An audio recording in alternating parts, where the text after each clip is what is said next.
Insurance companies then started pressuring rehabs to go in-network with them, meaning they have a contract with the rehab to pay a certain amount for certain services. At least then they could control the costs. They made sure urine screening would not be highly paid anymore and was simply a cost that was included in the daily rate for rehab. After licking their wounds, the insurance companies came up with a plan to recover from this, to make sure it never happened again. I have no proof of this plan, but based on what I've seen, this was their intention. Number one, put as many rehabs out of business as possible, as fast as possible. The more that go under, the better. Number two, negotiate with those that survive, vet them to make sure that they are not shady, and try to convince them to go in-network. Essentially, act as a partner with these good rehabs so that costs are fixed. In 2019, I went in-network with several insurance companies. It made sense to me that we could be on the same team, and together we would help their policyholders, customers, when they had addiction issues. Unfortunately, it did not end up turning out that way, for reasons I will explain.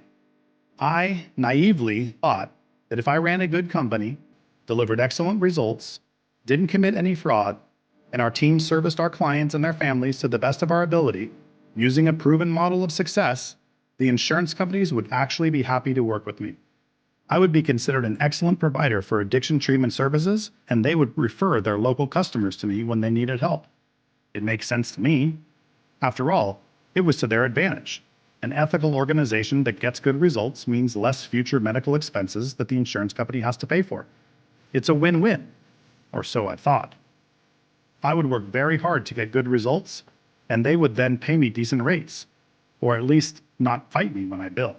Unfortunately, that plan didn't work out too well, because after getting as many rehabs in network and under contract as possible, insurance companies then implemented the unknown secret step number 3 of their plan to save money.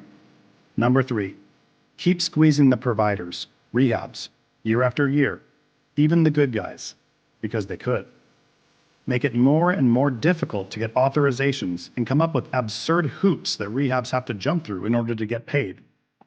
Take policies that previously covered addiction treatment and the next year switch them so that those same policies no longer cover it.